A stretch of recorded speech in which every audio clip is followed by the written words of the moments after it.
me njëri me zhvendosur, jemi rikthyer faktu në Tiranë, kemi në komunikim kolegen Joana Preja, sepse këtu në kryeqytet gjatë ditës sotme zhvillohen një sër aktivitetesh edhe megjithatë besoj kulmon me natën e bardhë, koncerti madh në Mosgaboj. Joana, mirëdita të përshëndes.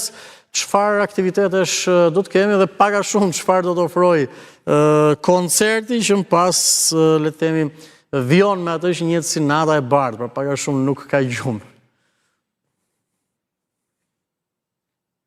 Fakt, këtu në kryeqytet, atmosfera e 29 dhe festave të 29 nëntorit ndjehet që nga orët e para të mëngjesit.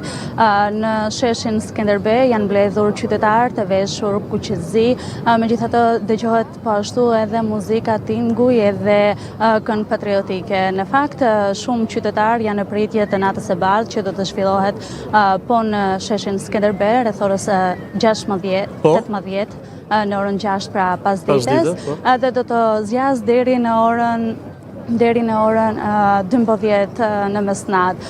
Pra interesi ka qenë shumë i lartë i qytetarëve, të cilët mezi presin të shijojnë atmosferën të themi që do të ndizen nga artistë shumë të njohur shqiptar, ndërsa mund të themi që është kthyer tashme në një traditë që ka nisur që prej vitit 2020. Po ashtu duhet të theksoj që në ditën e sotme të gjitha aktivitetet kulturore, të gjitha muzeet, kinemaja Max Velo, shtëpit muze Kadarea Golli dhe kopshti zoologjik do të kenë hyrjen falas për të gjithë qytetarët të rinj të gjitha moshave deri në mesnatë. Edhe diçka në koncert, se po shohat banderolën pas shpinës tuaj, Era i Strefi, Kida, Soni Malaj, Mike, Lumi B.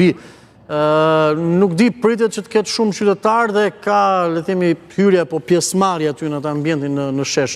Është me bileta, po është e lirë edhe kushdo afrohet aty afër skenës apo ku të gjej vend edhe mund shijojë muzikën. Hyrja do të jetë falas, pra natën e bardhë do të mirëpres qindra qytetarë, të cilët do të shijojnë edhe do gëzojnë ritmet moderne, me këngë patriotike, por edhe me muzikë folklorike, për të festuar po këtë 29 nëntor. Faleminderit Joana, faleminderit për këtë komunikim dhe informacionet.